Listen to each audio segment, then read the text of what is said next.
Now we're going to build a new point VOP. And this is going to be called create pscale. Okay, so this is going to be our little network for creating, let me make this green, our pscale attribute. Okay, so we're going to use a combination of all the techniques we've been using so far. Okay, so first off, we're going to create a ramp driven by the color red. So we'll do a vector to float. And then we'll have that drive a ramp, make a ramp parameter, have that red drive that, bring up our parameters, and we're going to call this pscale ramp. And this can be not an RGB ramp, but a spline ramp. Okay, and then we're going to make a multiply after that. Drag that over there, bring this here, go to multiply. I'm going to middle mouse click here and say promote parameter. Let's open that up.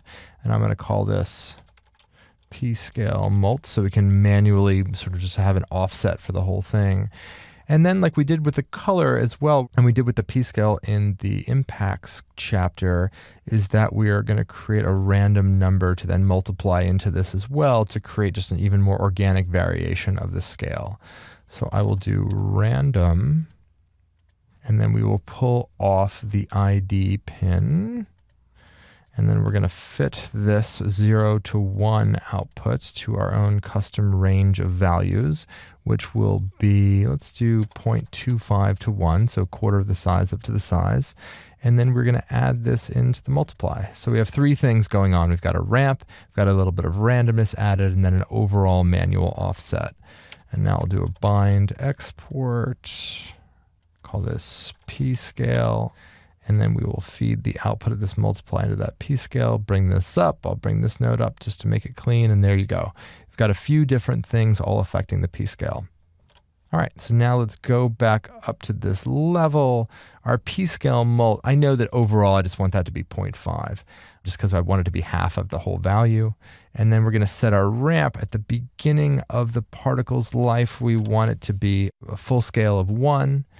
At 0.25, it'll go down to 0.7.